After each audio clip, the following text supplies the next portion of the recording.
साल 2008 की बात है दोस्तों। एक इलेक्ट्रीशियन हॉस्पिटल के अंदर काम कर रहा होता है। तभी वो देखता है कि एक स्ट्रक्चर पे एक लाश को ले जाया जा रहा होता है और चलते चलते क्या होता है, उस स्ट्रक्चर पे से उस लाश का हाथ नीचे चला जाता है। तभी जो इलेक्ट्रीशियन है वो अपने काम को छोड़ता है और जल्दी से उस लाश के पास जाता है, उसके हाथ को ठीक से स्ट्रक्चर पर रख देता है और फिर से अपने काम में लग जाता है। लेकिन जब वो उसके चेहरे को देखता है तो उसका चेहरा जो है, उस लाश का चेहरा इलेक्ट्रीशियन को बार बार याद आता है। वो क्या करता है, वो जाता है सीधा मॉर्चरी में जहाँ पे लाशों को रखा जाता है।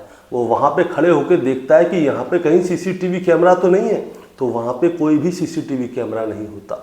वो फिर बाहर जाके देखता है कोई आ जा तो नहीं रहा, तो वहाँ पे कोई आ जा नहीं रहा होता। इसलिए वो क्या करता है, उस लाश के चेहरे पे से कपड़े को हटाता है और उसे चूम लेता है।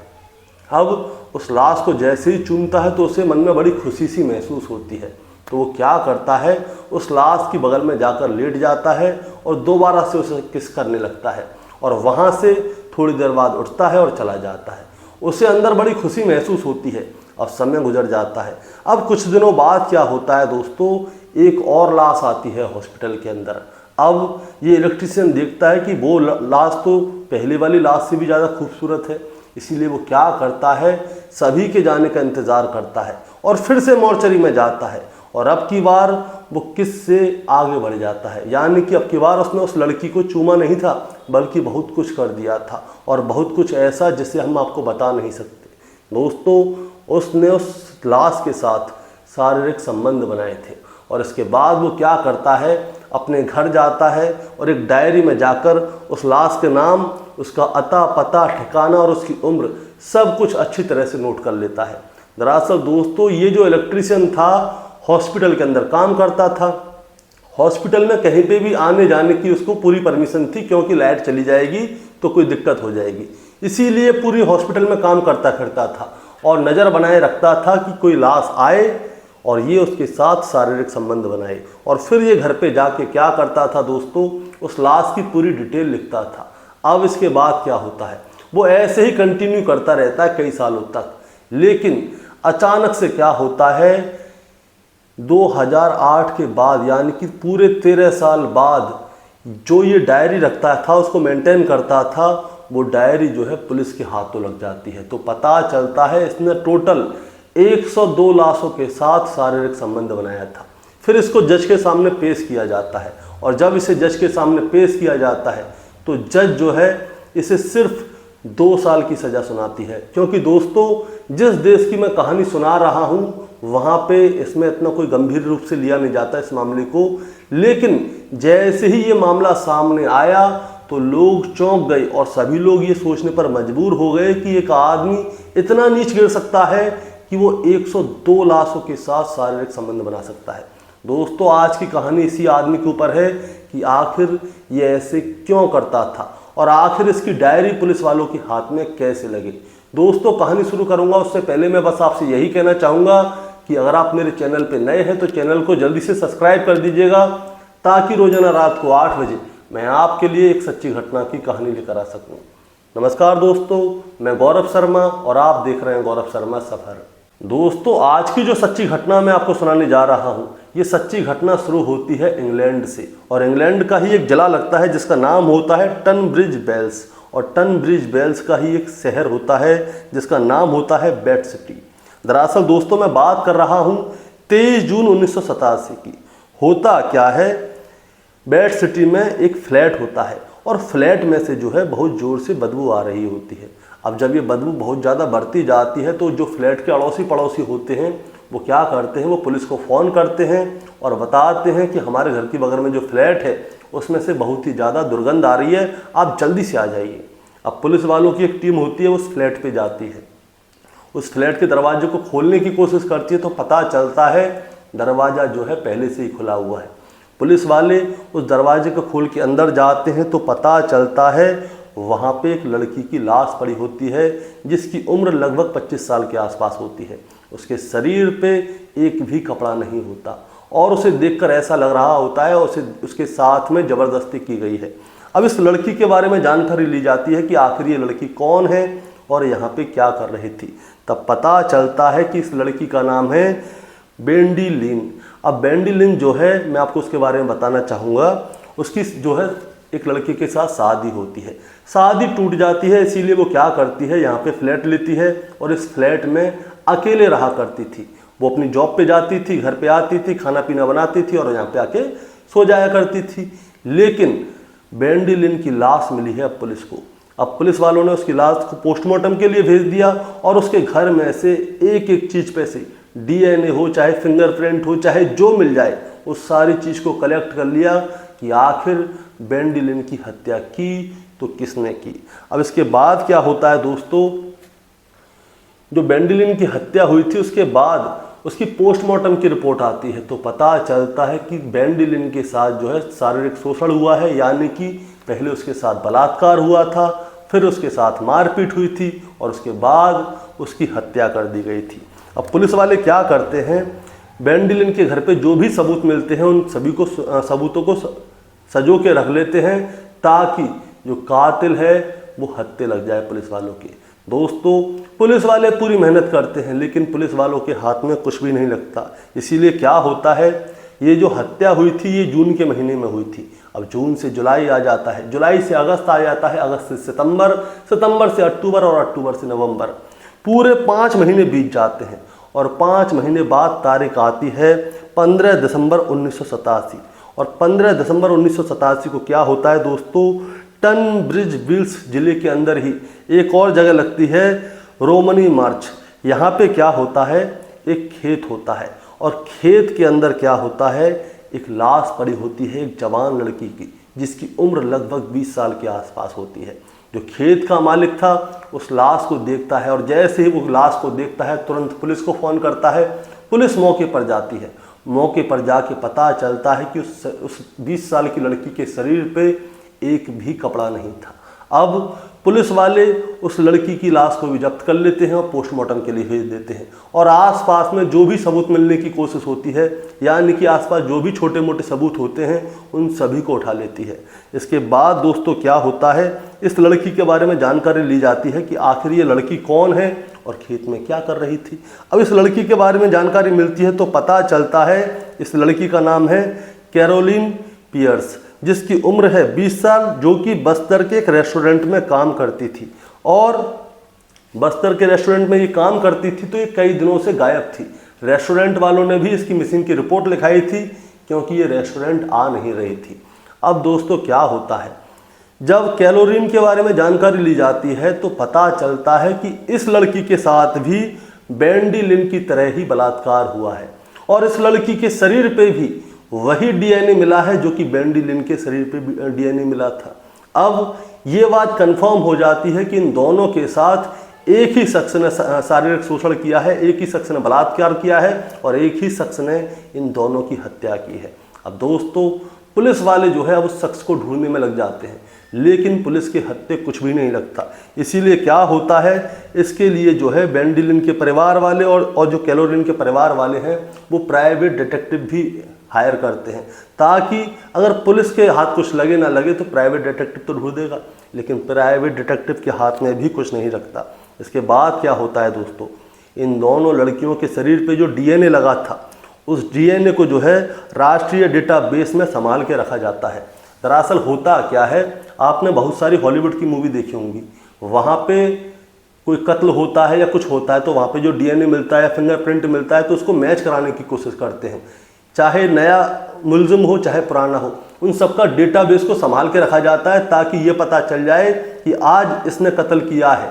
इसका फिंगरप्रिंट, डेटाबेस और क्या कहते हैं डीएनए, सारी चीज़ को संजो के रख लेंगे। अगर 10 साल बाद भी ये कोई खून करेगा तो इसका फिंगरप्रिंट मिलेगा तो पता चल जाएगी कि इसने किया है।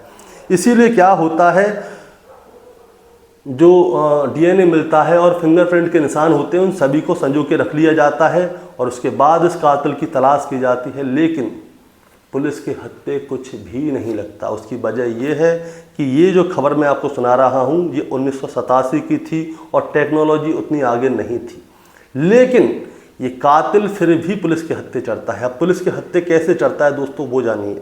अब होता क्या है, अचानक से ही 23 साल बाद पुलिस के हत्थे एक आदमी चढ़ता है और जब वो आदमी पुलिस के हत्थे चढ़ता है तो पुलिस वाले जो है उसके डीएनए उसके फिंगरप्रिंट, इन सारी चीज़ों को मैच करते हैं।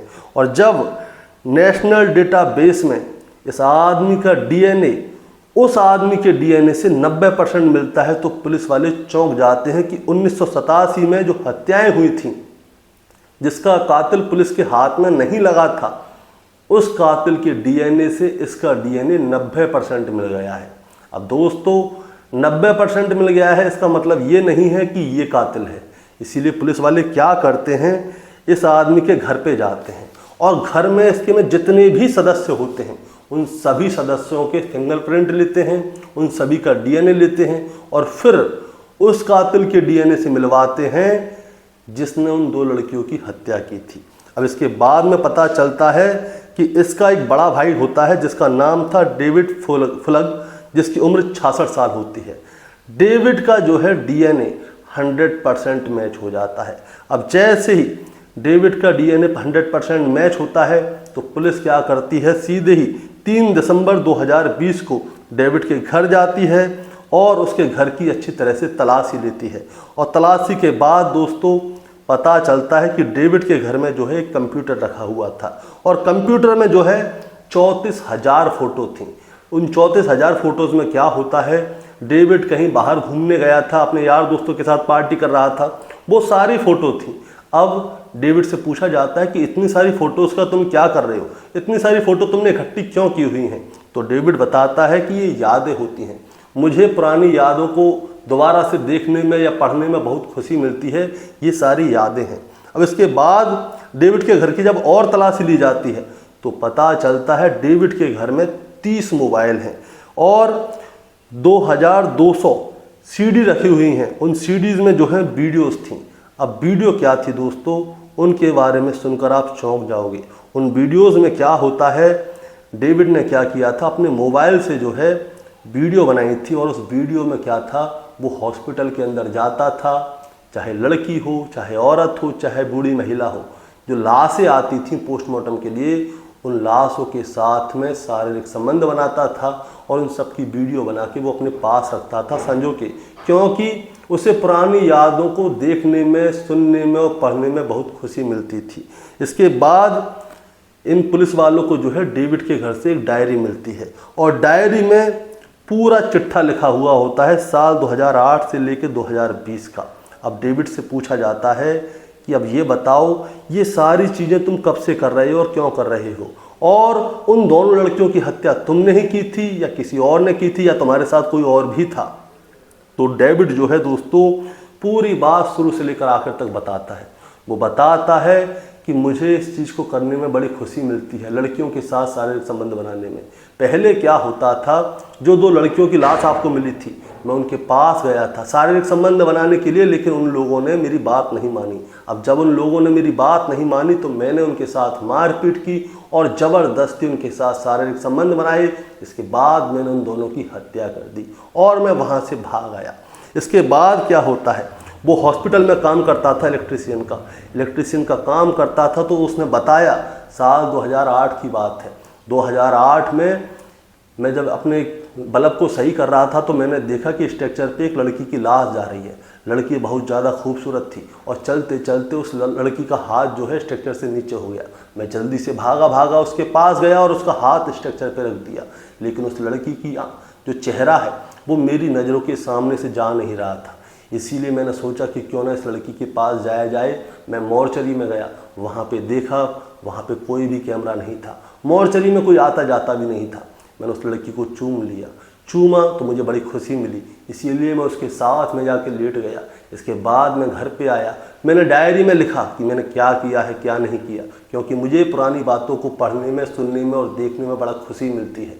इसके दूसरे तीसरे दिन वहाँ पे एक और लाश आई। अब वहाँ पे कोई आता जाता तो था नहीं, इसीलिए मैंने उसके साथ शारीरिक संबंध बनाए और इसके बाद ये चीज़ जो है कंटिन्यू चलती रही। 2008 से लेकर 2020 तक जितनी भी लड़कियाँ आई थी, महिलाएं आई थी, बच्चियाँ आई थी, मैंने सबके साथ शारीरिक संबंध बनाए। जो मेरे हत्थे पड़ी मैंने उनके साथ शारीरिक संबंध बनाया, जो नहीं पड़ी मैंने उसके साथ कुछ नहीं किया। अब इसके बाद क्या होता है दोस्तों, पुलिस वाले जो हैं डेविड का रिकॉर्ड देखते हैं कि उसने 2008 से लेकर 2020 तक कितने हॉस्पिटल्स में काम किया है, तो पता चलता है उसने कई हॉस्पिटल्स में काम किया है। अब उसकी डायरी को अच्छी तरह से खोल के देखा जाता है, सारी लड़कियों के नाम, उम्र, अता, पता, ठिकाना और क्वांटिटी, यानी कि कितनी लड़कियों के साथ इसने हॉस्पिटल में जो मुर्दा महिलाएं थीं, लड़कियां थीं, उनके साथ शारीरिक संबंध बनाया है। तो पता चलता है 102 महिलाओं, लड़कियों के साथ जो कि मर चुकी थी, पोस्टमार्टम के लिए आई थी, उनके साथ इसने शारीरिक संबंध बनाया है। उनमें कम से कम जो उम्र थी वो थी 9 साल और ज़्यादा से ज़्यादा जो उम्र थी वो थी 80 साल। इसके बाद में पुलिस वालों को पता चलता है कि जो डेविड है वो अपनी जवानी के समय पे नौसेना में काम करता था और नौसेना में भी वो इलेक्ट्रीशियन था, और नौसेना छोड़ने के बाद उसने जो है हॉस्पिटल में काम करना शुरू किया। डेविड की हिस्ट्री के बारे में पता चलता है तो 1972 में इसने जो है पहली शादी की थी और पहली शादी से इसको 3 बच्चे थे। अब 3 बच्चे होने के बाद इसकी पत्नी के साथ जो है इसकी बनती नहीं है, छोटी छोटी बात पे लड़ाई होती थी, झगड़े होते थे, इसीलिए ये अपनी पहली पत्नी को छोड़ देता है। इसके बाद 1982 की बात है, 1982 में इसे एक और महिला मिलती है, उसके साथ ये शादी करता है और उससे इसे एक बेटा होता है। लेकिन होता क्या है, उस समय जो है साइकिलिंग करने का लोगों को बहुत ज़्यादा शौक था, साइकिल नई आई थी। अब ये क्या करता था, डेविड का और इसके दोस्तों का जो है साइकिलिंग का ग्रुप था, और साइकिलिंग के ग्रुप में क्या होता है, डेविड का ही एक दोस्त होता है और डेविड के जो दोस्त है वो जो है इसकी पत्नी से प्रेम प्रसंग में आ जाता है, और जब वो उसकी पत्नी के साथ प्रेम प्रसंग में आ जाता है तो वो उसके साथ शारीरिक संबंध बनाता है। डेविड को ये वाली बात पता चल जाती है कि इसकी पत्नी और इसके दोस्त के बीच में संबंध है, इसीलिए ये अपनी पत्नी से कहता है कि तुम ऐसा करो, अगर मेरे दोस्त के साथ रहना चाहती है तो रहो, मेरे को धोखा क्यों दे रही हो। इसीलिए ये अपनी दूसरी पत्नी को भी छोड़ देता है, वो इसके दोस्त के साथ शादी कर लेती है। अब साल आता है 1999 में डेविड ने तीसरी शादी की, और तीसरी शादी के बाद ये क्या करता है, हिटफील्ड करके एक जगह है, वहीं पे अपनी पत्नी और बच्चों के साथ रह रहा था, और 3 दिसंबर 2020 को पुलिस ने डेविड को हिटफील्ड में, जहाँ पे इसका घर था, वहीं से गिरफ्तार कर लिया, और गिरफ्तार करने के बाद इसे जो है जेल में डाल दिया। जेल में डाला गया तो इसके ऊपर केस चला, और केस पूरे 1 साल तक चला। 1 साल तक केस चलने के बाद दोस्तों इसे जो सज़ा मिलती है उसे सुनकर आप चौंक जाओगे। दरअसल इसने 102 महिलाओं, लड़कियों और बुजुर्ग औरतों के साथ में शारीरिक संबंध बनाए थे जो कि मर चुकी थी, यानी कि 102 लाशों के साथ शारीरिक संबंध बनाए थे। लेकिन वहाँ के जज ने सिर्फ डेविड को 2 साल की सज़ा दी। अब दोस्तों आप चौंक जाओगे, सिर्फ 2 साल की सज़ा, हिंदुस्तान होता तो पता नहीं क्या हो जाता। वहाँ पे दरअसल कानून थोड़ा अलग है, इसीलिए 2 साल की सज़ा मिलती है। लेकिन जज ने जो है, जो 2 महिलाएं इसने 1987 में मारी थीं, उनके लिए डेविड को तब तक की सज़ा दी जब तक कि डेविड मर ना जाए, यानी कि डेविड की जो आखिरी सांस है वो जेल के अंदर ही बीतेगी, यानी कि डेविड को उम्र कैद की सज़ा दी। इसके बाद दोस्तों जैसे ही इस फैसले को सुनाया जाता है, यानी कि 15 दिसंबर 2021 को ये फैसला सबके सामने आता है, टीवी पे न्यूज़ आती है कि एक आदमी जिसे मुर्दों के साथ शारीरिक संबंध बनाने का शौक था, उसने 102 मुर्दों के साथ शारीरिक संबंध बनाए हैं। उससे पहले 2 हत्याएं सामने आई थीं। इसके अलावा उसने कितनी लड़कियों की, महिलाओं की हत्या की है या शारीरिक संबंध बनाया है, कोई रिकॉर्ड नहीं है, कोई पता नहीं है। उसे जज ने सिर्फ 2 साल की सज़ा दी थी, लेकिन 2 हत्याओं का खुलासा हुआ था। जो उसने शुरुआत में 2 लड़कियों की हत्या की थी, उसके लिए जज ने उसे उम्र कैद की सज़ा दी है। दोस्तों इस कहानी को सुनाने का मतलब आपको कोई परेशान करना या विचलित करना नहीं था, बस आपको बताना था और जताना था। बताना जताना ये है कि लोगों की मानसिकता कहाँ तक गिरती जा रही है किसी को पता नहीं। एक डेविड जैसा आदमी भी है जो कि मरी हुई लड़कियों, महिलाओं के साथ में शारीरिक संबंध बना रहा था। दोस्तों आपका क्या कहना है इस कहानी के बारे में, आप जरा हमें कमेंट में बताएं। चैनल पे नए हैं तो सब्सक्राइब करके जाएं ताकि रोजाना रात को 8 बजे मैं आपके लिए एक सच्ची घटना की कहानी लेकर आ सकूं। नमस्कार।